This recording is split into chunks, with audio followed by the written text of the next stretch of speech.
સુરતમાં બે મિત્રો માવો ખાવા માટે ગલ્લો ખુલાવવાની જીદ કરે છે અને ત્યાં માથાકૂટ થાય છે। માથાકૂટ એટલી વધી ગઈ કે માવો ખાવા જેવી સામાન્ય બાબત ઉપર બે મિત્રોનો જીવ લઈ લેવામાં આવે છે। શું છે આ સમગ્ર મામલો, વાત કરીશું આ વિડીયોમાં। વૈષ્ણવજન તો તેને કહીએ જે પીડ પરાઈ જાનાને રે। નમસ્કાર, નવજીવન ન્યૂઝમાં આપનું સ્વાગત છે। હું છું જયંત દાફડા। સુરતમાં કાયદો અને વ્યવસ્થાની સ્થિતિ કથળી રહી હોય તેમ રોજબરોજ હત્યાના પ્રયાસોના ગુનાઓ સામે આવી રહ્યા છે। તેવામાં સુરતમાં બે મિત્રોની હત્યા કરવામાં આવી હોવાનો બનાવ સામે આવ્યો છે। સુરતના લિંબાયતના સંજયનગરમાં રહેતો 30 વર્ષીય હર્ષલ પાટીલ અને વેડ રોડ ઉપર બાપા સીતારામ ચોક પાસે રહેતો 25 વર્ષીય ભટુ માળી બંને પાકા મિત્રો હતા। શનિવાર અને રવિવારની મોડી રાત્રે 1:30 વાગ્યાની આસપાસ હર્ષલ અને ભટ્ટુ તેના અન્ય 3 મિત્રો સાથે ડભોલી ગામ નજીક આવેલા બજરંગનગર પાસે માવો ખાવા માટે પાનની દુકાન ઉપર ગયા હતા, જ્યાં ચાની કીટલી ઉપર કોઈ અજાણ્યા યુવકો સાથે સામાન્ય બાબતે બોલાચાલી થઈ હતી અને ત્યારબાદ ઝઘડો થયો હતો।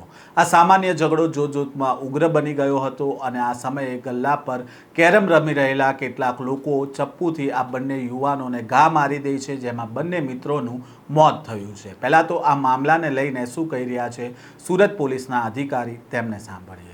सूरत शहर के सिंगनपुर पुलिस स्टेशन में रात को एक मर्डर की घटना बनी है, जिसमें दो लोगों की डेथ हुई है।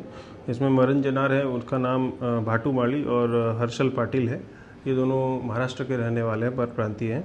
घटना की विगत ऐसी है कि रात को 4 लोग, जिसमें से मरण जनार भी हैं, ये लोग मुगल टी स्टॉल पे आते हैं और मुगल टी स्टॉल पे ऐसा बोलते हैं कि इसको मावा खाना है, ऐसा करके। तो दुकानदार जो है वो बाहर बैठा होता है, उसने बोला कि शॉप अभी बंद है, लेकिन शॉप के अंदर 4 लोग बैठे थे जो कि कैरम खेल रहे थे। इसने ज़बरदस्ती शॉप खुलवाया और अंदर जाके उससे लड़ाई झगड़ा किया और फिर ये लोग 6 लोग जो थे वो अपने अपने रास्ते चले गए। जो अंदर शॉप के अंदर बैठ के जो कैरम खेल रहे थे वो यहाँ के लोकल थे, सिंगनपुर के ही थे, और बाकी जो ये लोग थे ये कतारगाम और लिंबायत से आए हुए थे।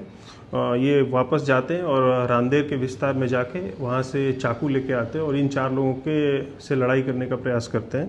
फिर इन 6 लोगों के बीच में लड़ाई होती है और इन 6 लोगों की लड़ाई के बीच में जो आरोपी जो था, जो फरियाद इसमें मरण जनार है, ये मरण जनार चाकू लेके आता है मारने के लिए और इसको खुद ही इसको चाकू लग जाती है और इसकी डेथ हो जाती है।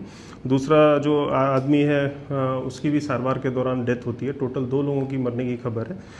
तुरंत ही सिंगनपुर पुलिस स्टेशन की डी स्टाफ और रात में जो PSI थे वो भी जगह पे पहुँचे और रातों रात दो आरोपी थे इसमें, उन दोनों आरोपी को अरेस्ट कर लिया गया है और इसमें टोटल 4 आरोपी हैं। बाकी 2 आरोपी की शोधखोल चालू है।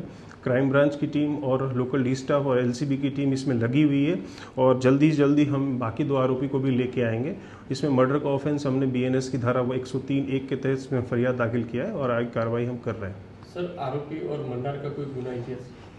जो इसमें मरण जनार है, मरण जनार के ऊपर तड़ीपार का प्रपोजल अभी ऑलरेडी रखा हुआ है और इसके ऊपर पहले भी मारामारी के जैसे ऑफेंसेस इसके ऊपर ऑलरेडी दाखिल है। आ घटनामां हुमलाखोरो एटला बेफाम बन्या हता के तेमणे हर्षलने पीठना भागे अने भट्टूने पेटना भागे चप्पूना घा उपरा छापरी मारी दीधा हता। बंने मित्रों लोहीलुहाण हालतमां जमीन उपर ढળી પડ્યા હતા અને ઘટનાને પગલે આસપાસના વિસ્તારમાં દોડધામ મચી ગઈ હતી અને હુમલાખોરો ત્યાંથી ફરાર થઈ ગયા હતા। ઘટના બાદ અન્ય મિત્રો અને સ્થાનિકો દ્વારા આ જે બંને મિત્રો છે જે ઇજાગ્રસ્ત થયા હતા તેમને હોસ્પિટલ લઈ જવામાં આવ્યા હતા, જ્યાં તેમની સારવાર શરૂ કરવામાં આવી હતી। જો કે ગંભીર ઇજાઓના કારણે સારવાર દરમિયાન પહેલા હર્ષલ પાટીલનું મોત નીપજ્યું હતું, જ્યારે રવિવારે વહેલી સવારે બીજા મિત્ર ભટુ માળીનું मौत थयुं हतुं अने बंने मित्रों मौतथी हॉस्पिटल परिसरमां परिवारनो आक्रोश जोवा मळ्यो हतो। आ हिंसक हुमलामां काळनो कोळियो बनेला बंने युवको पोताना घरमां मुख्य आधार स्तंभ समान हता। मृतक 23 वर्षीय हर्षिल तेओ લિંબાયતના સંજયનગર વિસ્તારના રહેવાસી હતા અને તે પોતાના માતા પિતાના એકનો એક દીકરો હતો. હર્ષલ તેના પિતા સાથે ડ્રાઇવિંગના વ્યવસાયમાં હતો અને ઓનલાઈન પાર્સલના ટેમ્પોનું ડ્રાઇવિંગ કરીને પરિવારને આર્થિક રીતે મદદરૂપ થતો હતો. અને એકના એક જુવાન જો દીકરાના મોતના સમાચારથી પિતા અને પરિવાર ઉપર જાણે આપ તૂટી પડ્યો હોય તેવો ઘાટ જોવા મળ્યો હતો. આ પ્રકારના સમાચાર અહેવાલ સાથે ફરી મળીશું. નવજીવન ન્યૂઝ સાથે જોડાયેલા રહેજો.